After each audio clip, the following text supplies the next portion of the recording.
The alarm screamed through the bridge of the U.S. Defiance.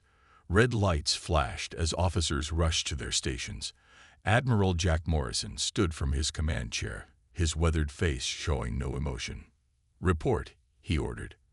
Lieutenant Danny Woods looked up from his console. "Priority 1 distress signal, sir. It's coming from Kepler 452 bits." Morrison frowned. That was their newest colony, settled just 5 years ago. 20,000 civilians lived there, mostly families looking for a fresh start. "Put it through," Morrison said. The main screen flickered to life. A woman appeared, her face streaked with dirt and blood. Explosions echoed behind her. "This is Governor Ellen Price of New Haven Colony. We are under attack.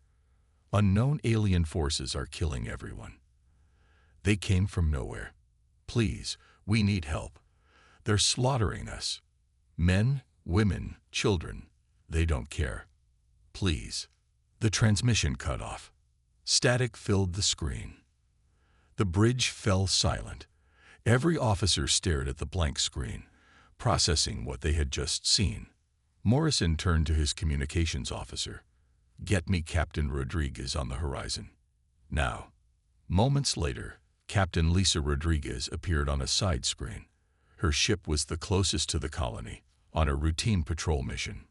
"Captain, I need you to jump to Kepler 452 bits immediately. We just received a distress call. The colony is under attack." Rodriguez nodded. "Understood, Admiral. We'll be there in 20 minutes." Morrison began pacing. In his 30 years of service, humanity had never encountered hostile aliens. They had found ruins of ancient civilizations, but never a living one. "Sir," Woods spoke up, "I'm receiving data from our deep space sensors. Multiple unknown vessels detected near Kepler 452 bits. They don't match any known human ship designs." Morrison stopped pacing. "How many?" 15 ships, sir. Various sizes. The largest is about twice the size of a destroyer." The Admiral activated the fleet-wide communication system. "All ships, this is Admiral Morrison. Set condition 1 throughout the fleet. Prepare for immediate departure to Kepler 452 bits. This is not a drill." 20 warships began their preparations. Crew members ran to battle stations. Weapons systems powered up. Engineers pushed the jump drives to maximum readiness. An hour later, Captain Rodriguez called back. Her face was pale. "Admiral, I'm sending you live footage. You need to see this." The main screen showed the colony from orbit. Smoke rose from burning buildings. Strange, angular ships hovered over the settlement, firing green energy beams into residential areas. "Can you identify the attackers?" Morrison asked. Rodriguez shook her head. "Negative, sir. But I intercepted some of their communications. Our computer is working on translation now." She paused, then continued. "Admiral, I count at least 5,000 casualties already. They're being systematic about it, moving block by block." Morrison's jaw tightened. "Can you engage?" "Not alone, sir. I need backup." "Hold position. We're coming." Morrison turned to his navigation officer. "Plot a jump for the entire fleet. I want us there in 30 minutes." "Yes, sir." The Admiral looked at his first officer, Commander Frank Williams. "What do you think?" Williams studied the footage. "Those aren't random attacks, sir. They're methodical. Testing our defenses, maybe." Morrison nodded slowly. "Or testing us." The fleet jumped into hyperspace. As they traveled, Morrison gathered his senior officers for a brief meeting. "We don't know who these aliens are or why they're attacking," he said. "But they're killing our people. Our response will be swift and decisive." "Rules of engagement, sir?" asked Major Kim Park, the Marine commander. "Protect the colonists. Stop the attacks. If they want to fight, we'll give them one." 25 minutes later, the human fleet emerged from hyperspace at the edge of the Kepler system. Before them lay humanity's first real test among the stars. Morrison returned to his command chair. "All ships, battle formation Alpha. Weapons free. Let's go save our people. The fleet moved forward, toward the unknown enemy and a battle that would change humanity's place in the galaxy forever. The human fleet dropped out of hyperspace above Kepler 452 bits.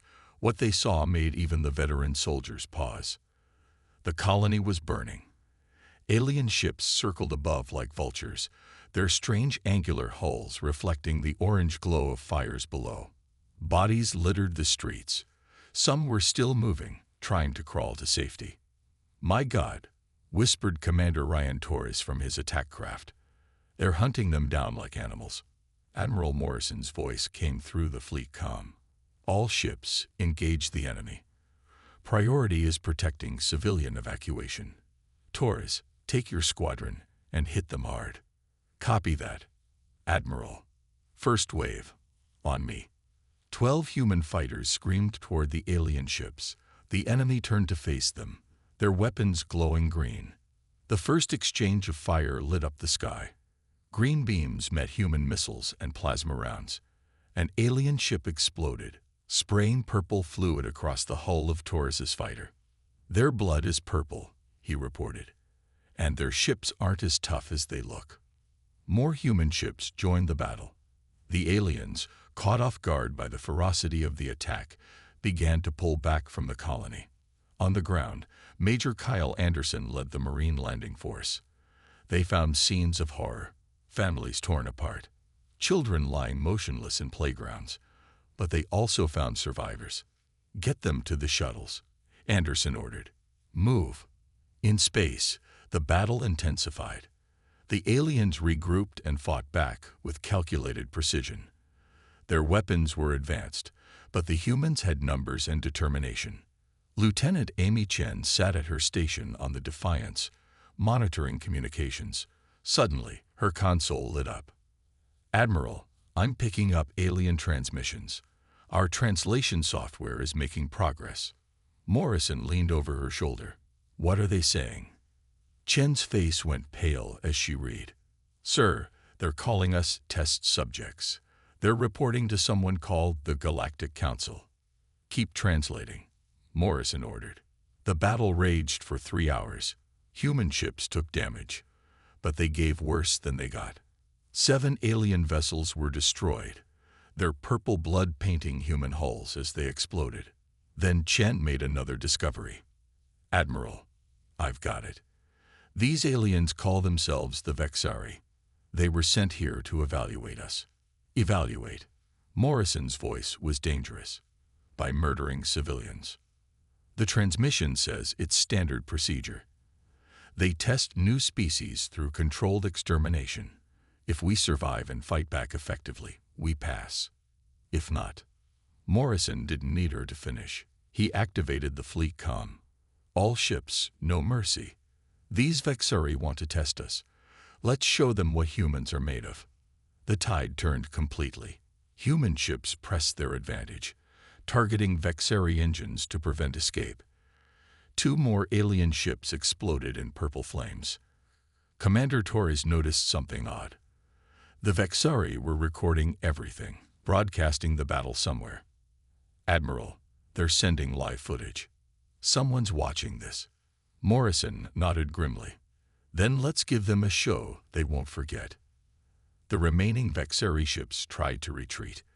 The humans pursued relentlessly.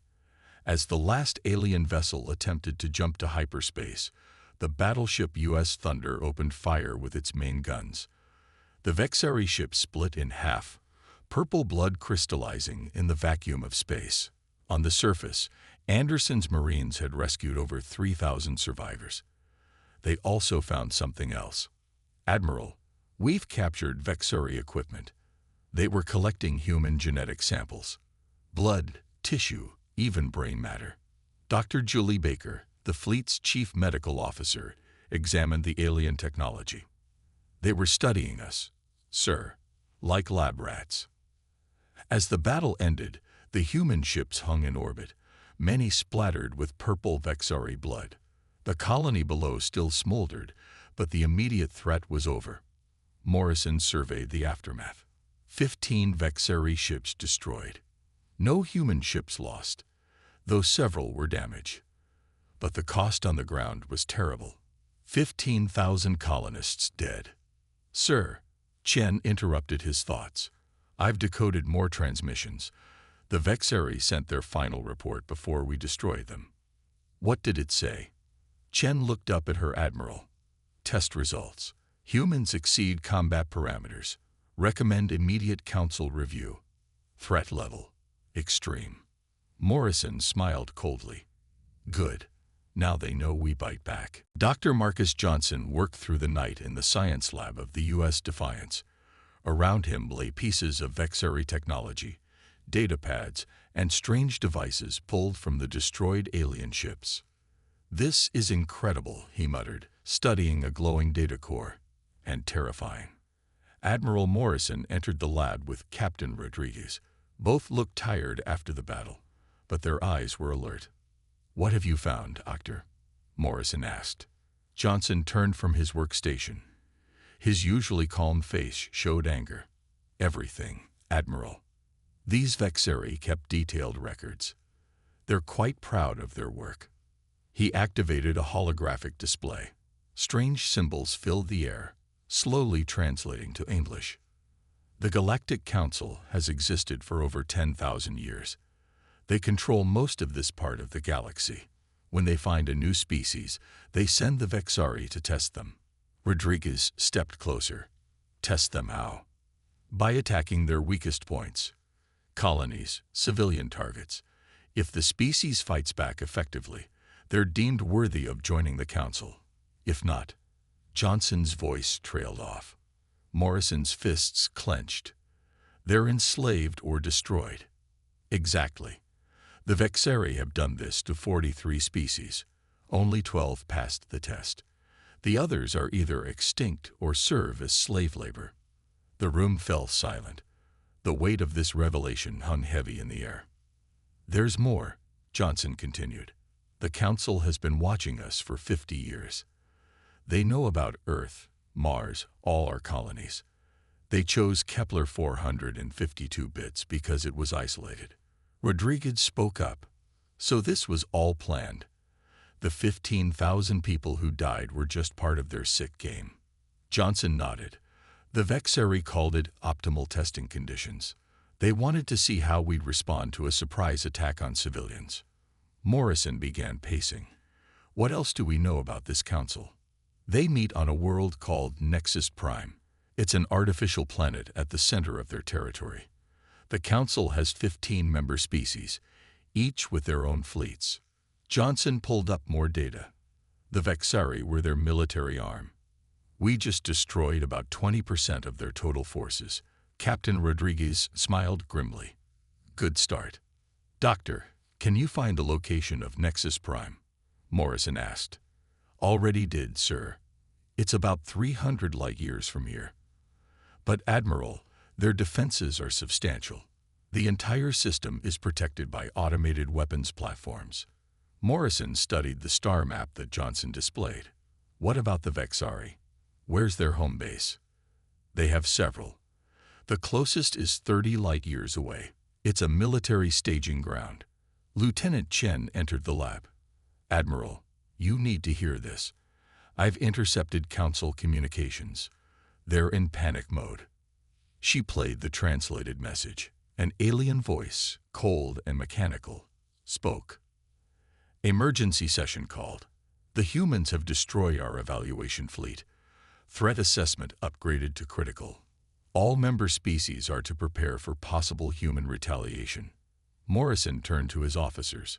They're afraid. Good. Sir, Rodriguez said, what's our next move? The Admiral was quiet for a moment. Then he spoke with deadly calm.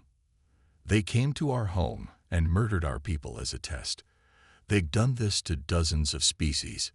It ends now. He looked at the data showing the location of Vexari bases. We're going hunting. Every Vexari installation, every supply depot, every ship we find. We're going to teach the galaxy that humanity doesn't tolerate bullies.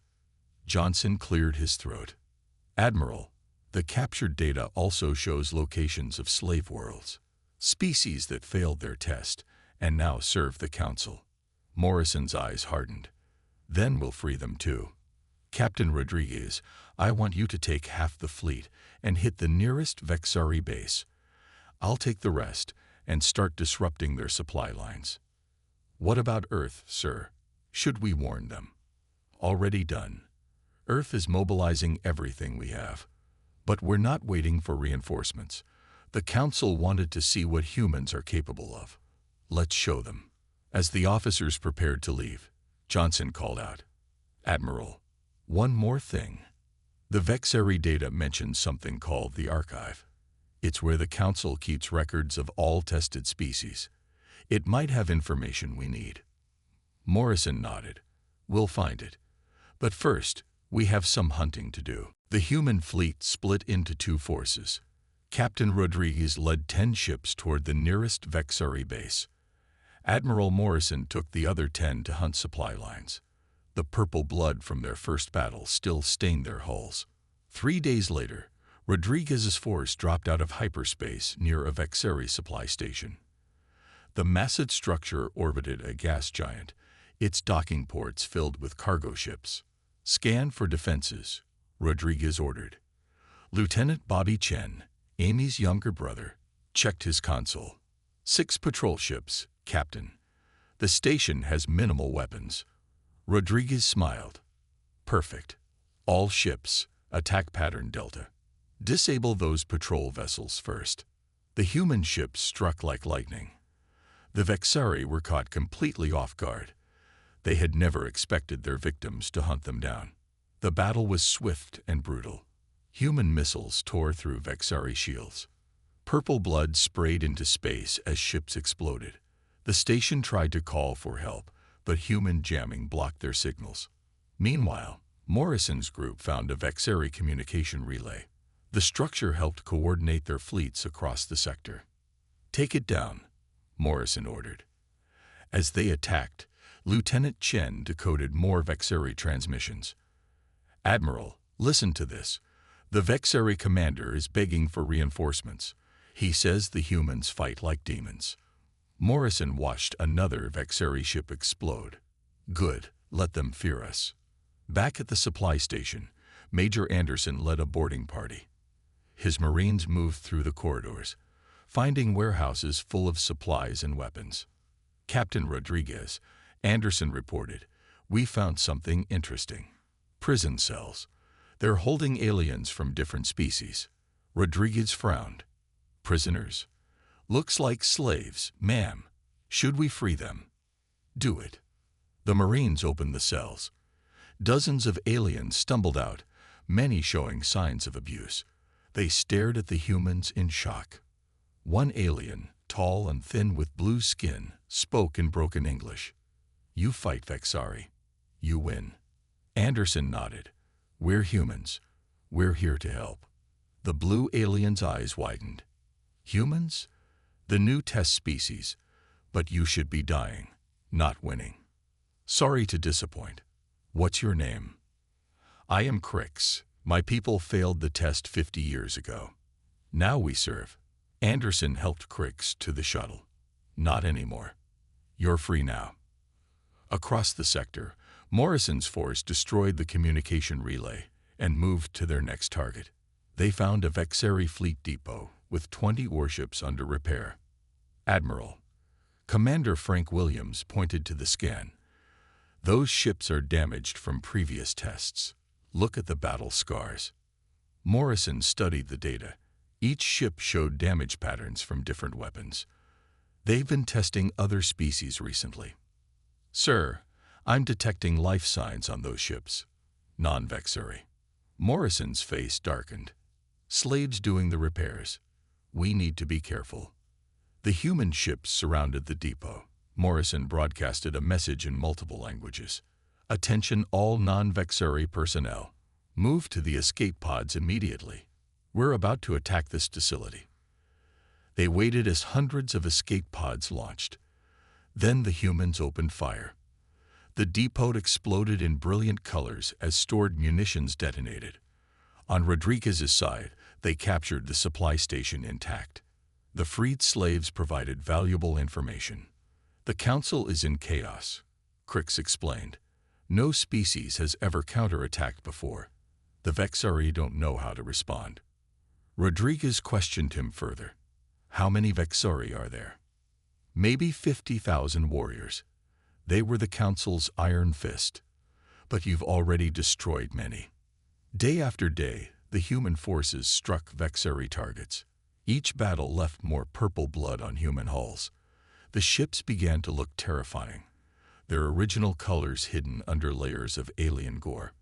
A week into the hunt, Morrison received a message from Earth. 50 more warships were coming, but it would take time.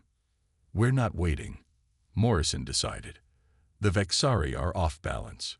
We keep pushing. Rodriguez agreed. Her force had liberated 3 slave worlds already. The freed species are joining us, Admiral. They want revenge. Morrison nodded. The Council created their own worst nightmare. They tested the wrong species. As news of human victories spread, something unexpected happened. Vexari commanders began to surrender rather than fight. They had never faced an enemy that pursued them relentlessly. The hunter had become the hunted, and the galaxy watched in amazement as humanity rewrote the rules of the game. Word of humanity's rampage spread across Council space like wildfire. Every day brought new reports of Vexari defeats. The purple-stained human ships had become symbols of terror for the oppressors and hope for the oppressed. Lieutenant Commander Sofia Martinez stood on the bridge of the U.S. Intrepid, reading intelligence reports. Her ship had been part of Rodriguez's force, liberating slave worlds.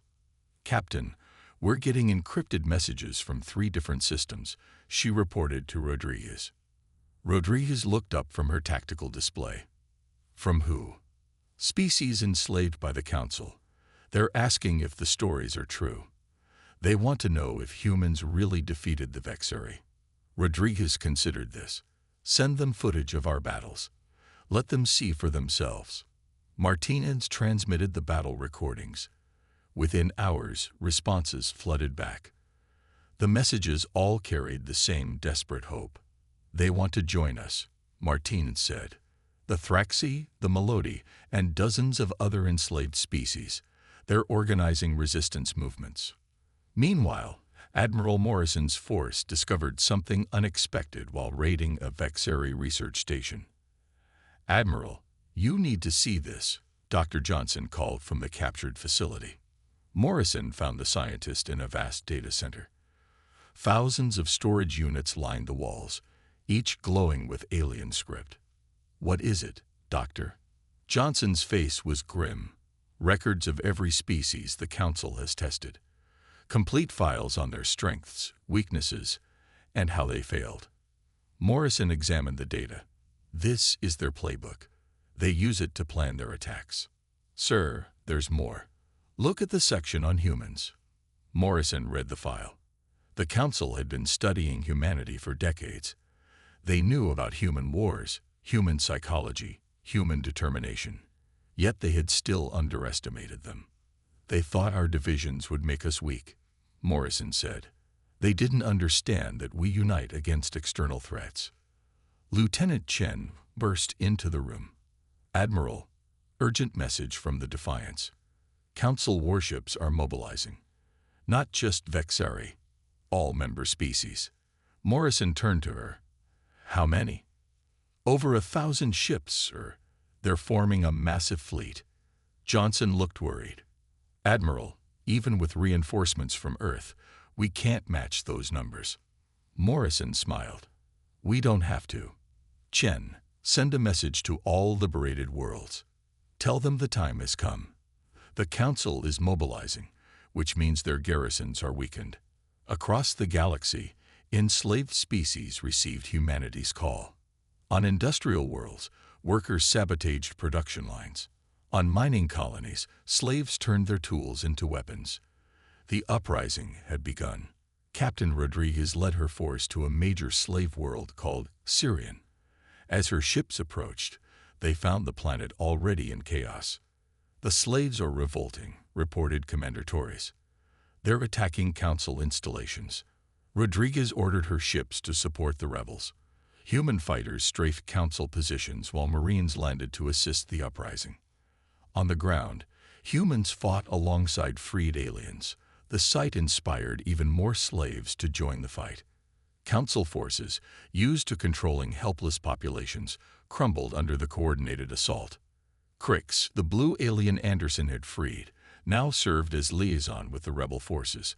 He approached Rodriguez after the battle. "Captain, this is happening on hundreds of worlds. Your victory showed us that the Council can be beaten." Rodriguez surveyed the liberated city below. "This is just the beginning, Crix. The Council ruled through fear. We're showing the galaxy there's another way." Morrison received reports of uprisings across Council space. The carefully maintained order was collapsing. Even some Council member species were having second thoughts about the coming battle. "Admiral," Dr. Johnson reported, "I'm intercepting Council communications. Several member species are arguing against attacking us. They're afraid." Morrison nodded. He looked at his fleet's tactical display. 20 human ships, their hulls still covered in purple Vexori blood, had changed the balance of power in the galaxy. "Sir," Chen added, "Ambassador Thax of the Altarian hegemony has sent a private message. He wants to negotiate." Morrison's eyes narrowed. "Too late for that. They tested us. They murdered our people. Now they face the consequences." The human fleet regrouped as Earth's reinforcements finally arrived. 50 fresh warships joined the blood-stained veterans. But more importantly, ships from liberated species began arriving too. The hunted had become an army, and they were marching toward Nexus Prime. The Great Council Chamber on Nexus Prime had never seen such chaos. 15 species argued and shouted, their universal translators struggling to keep up with the angry voices. "Order. I demand order." Supreme Commander Zektar slammed his 4 arms on the crystal table. The Vexeri leader's usually proud bearing showed cracks of fear. Ambassador Thax of the Altarian hegemony stood, his feathered crest raised in alarm. "The humans have destroyed 40% of our military forces. 40%. In just 2 weeks. They're animals," Zektar snarled. "Savage beasts that need to be put down." "Are they?" The voice came from Counselor Vexna of the Ethereal Collective. Her translucent form pulsed with worry. "They've liberated 17 slave worlds without destroying the populations. They show mercy to those who surrender. These are not the actions of mindless beasts." High Chancellor Groot of the Zelethi Dominion spoke next. His massive form towered over the others. "The reports are clear. The humans fight with precision. They protect civilians. They've turned our own slaves against us, because we were fools." Thax spread his wings. "We tested them by murdering their innocents. What did we expect? That they would bow to us after we slaughtered their children." Zektar stood abruptly. "The test has worked for 10,000 years. Against weaker species, Counselor Draknur of the Skellian Empire countered. His cybernetic implants whirred as he accessed data. The humans are different. Their military capabilities exceed anything we've encountered." The argument continued as holographic displays showed the deteriorating situation. Red markers indicated lost territories, destroyed fleets, and revolting slave worlds. Ambassador Thax activated his personal display. "I've received intelligence from my contacts. The human fleet is growing. They've allied with the species we enslaved. The Thraxi have given them shield technology. The Melody provided jump drive enhancements." "Impossible," Zektar shouted.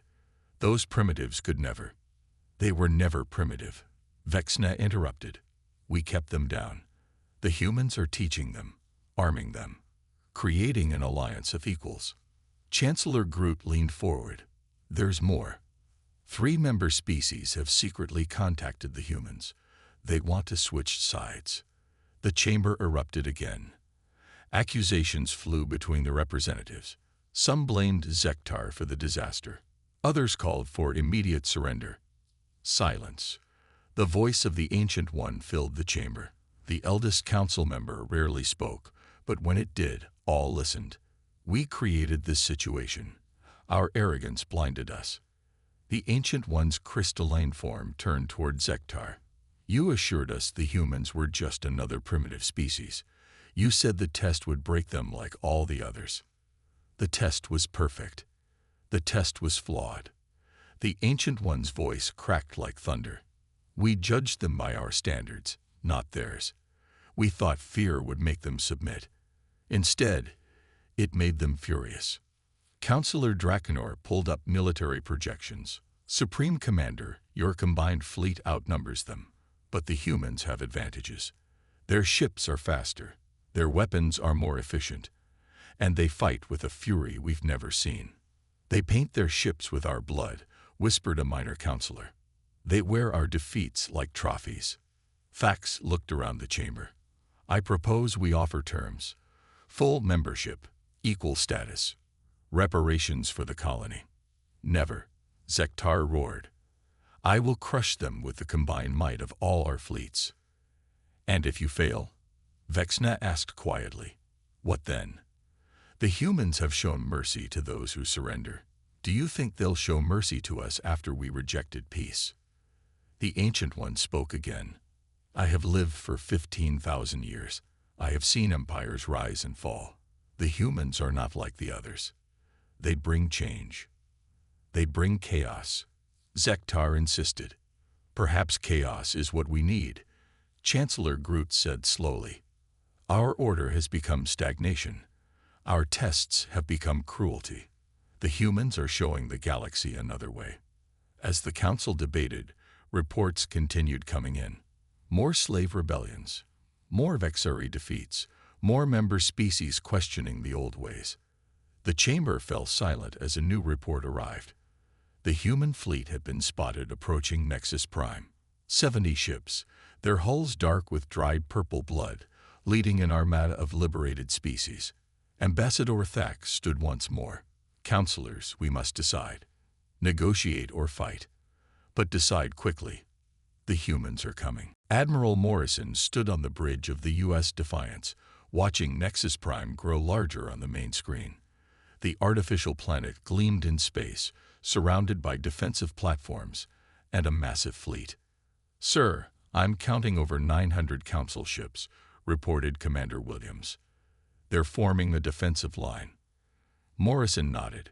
Behind his fleet of 70 human vessels came 200 ships from liberated species. Each one bore crews eager for justice. Admiral, incoming message from the Council. Lieutenant Chen announced. It's their final ultimatum. Morrison straightened his uniform. Put it through. Supreme Commander Zektar appeared on screen, his forearms spread in what might have been threat or greeting. Human Admiral, you have terrorized our space for weeks. Surrender now and accept subjugation. Your species will serve, but live. Morrison's face remained calm. You murdered 15,000 innocent colonists. Men, women, and children. As a test. The test is sacred tradition. Your tradition ends today. Morrison cut him off. Here are humanity's terms. Immediate cessation of all testing.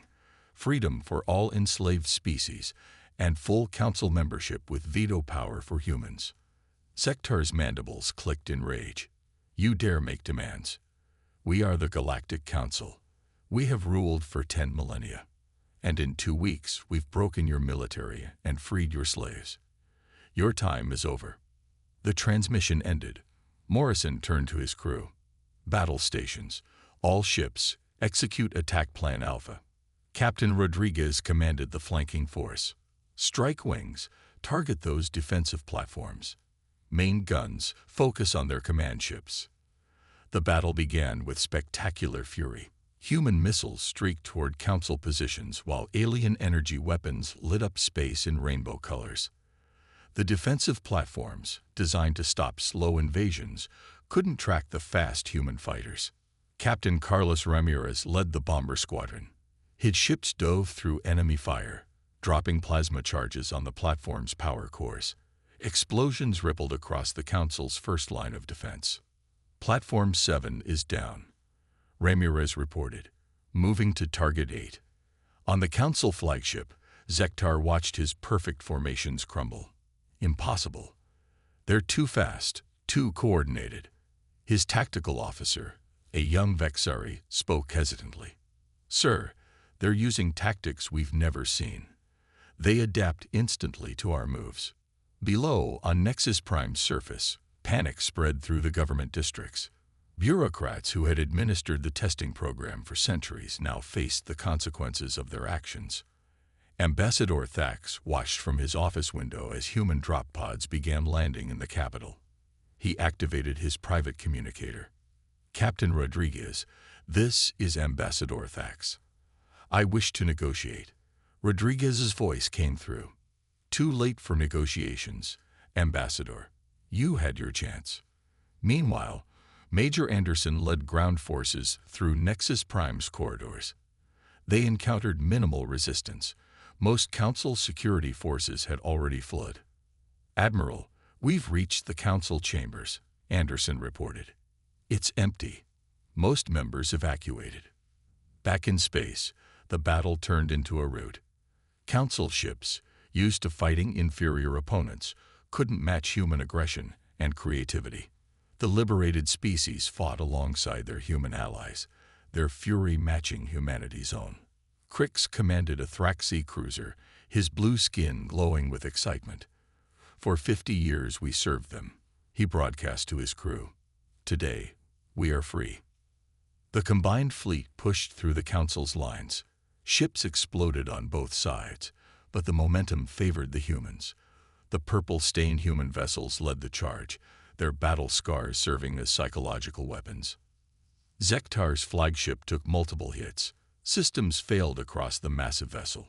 In his command center, the Supreme Commander faced reality. Sir, his aide whispered, we should retreat. Zektar looked at the tactical display. Half his fleet was gone or disabled. The humans had broken through every defensive line. Their blood-marked ships now surrounded Nexus Prime itself. Order all remaining ships to cease fire, Zektar said quietly. Signal our surrender. As the guns fell silent, Admiral Morrison's fleet took position above the Council's capital. 70 human ships, their hulls dark with the blood of their enemies, had changed galactic history. Morrison opened a channel to the planet below. This is Admiral Morrison of United Earth. The Council's rule by fear is over. A new age begins today. The rebuilt Council chambers filled with beings from across the galaxy. Where once only 15 species had sat in power, now dozens gathered. The blood-stained human warships hung visible through the massive windows, silent guardians of the new order. Admiral Jack Morrison entered the chamber wearing his dress uniform. Behind him walked representatives of humanity and the liberated species. They took their places at the expanded council table. Supreme Commander Zektar sat in chains, stripped of his rank. Other former council leaders filled prisoner boxes around the room. Only Ambassador Thax remained free, having switched sides during the battle. Morrison stood to address the assembly. His weathered face showed no triumph, only determination. 3 weeks ago, the Vexari came to our colony on Kepler 452 bits. They murdered 15,000 innocent people, men, women, and children. They called it a test. He paused, looking at each former council member. You tested the wrong species. Morrison activated a holographic display. Images of the destroyed colony appeared, followed by footage of the uprising across the galaxy. For 10,000 years, you ruled through fear. You sent the Vexari to slaughter innocents. You enslaved those who survived. That ends now. Councillor Vexna, one of the few council members who had argued for negotiation, spoke carefully. What are your terms, Admiral? Morrison's voice carried through the chamber. First, all testing of new species stops immediately. When we find new civilizations, we greet them with open hands, not weapons. Murmurs of agreement came from the liberated species. Second, all enslaved peoples are freed immediately. Every species gets full representation in the new Galactic Alliance. Crix stood, his blue skin shining. The Thraxi support this. 50 years of slavery is enough. Third, Morrison continued, the Vexari military is disbanded. Their ships will be converted for exploration and aid missions. Zektar growled from his chains. You cannot. Silence. Morrison cut him off. You lost that right when you chose murder over diplomacy. Captain Rodriguez stepped forward. Fourth, reparations will be paid to all species harmed by the tests. Earth will receive compensation for our murdered colonists. Fifth, Morrison's voice grew harder. Those responsible for ordering the massacres will face trial. Justice will be served. The Ancient One, who had survived the battle, spoke from its crystalline form. And what of humans? What role will you take? Morrison looked at the alien elder. Humanity claims no special privileges. We'll serve as equals in the Alliance, with the same voting rights as everyone else. But we will maintain our fleet. As a threat? Chancellor Groot asked. As guardians, Morrison replied, to ensure this never happens again. Dr. Marcus Johnson presented data on the new structure. We've designed a system of checks and balances. No single species can dominate. Decisions require majority consent from all member worlds. Lieutenant Amy Chen added, we're establishing the communications network that connects all worlds equally. No more information control by a ruling elite. The debate continued for hours. Details were hammered out. Former slaves spoke of their suffering. Former council members slowly accepted their new reality. As the sun set on Nexus Prime, the final agreement was signed. The Galactic Council died, and the Galactic Alliance was born. Morrison stood for the closing statement. Let this be remembered. When beings from the stars came to test humanity with blood, we answered in kind. But we choose to build something better from the ashes. He gestured to the windows where the blood-stained human ships maintained their vigil. These ships will remain as they are. Let their purple stains remind the galaxy of what happens when civilization chooses cruelty over compassion. Crick stepped forward. The liberated worlds have a gift for humanity. He presented Morrison with a crystal containing the names of every being saved during the uprising. You gave us freedom. We give you our eternal gratitude. Morrison accepted the crystal with a nod. Freedom is not a gift. It's a right. We simply reminded the galaxy of that truth. As the assembly dispersed, the blood-smeared human ships turned toward the stars. They would patrol the galaxy, ensuring the new peace held. On Earth, children learned of the day humanity arrived at the Galactic Council, not as conquerors, but as liberators who turned a test of extinction into the birth of galactic freedom. The blood would never wash off those ships, and humanity would never let the galaxy forget why.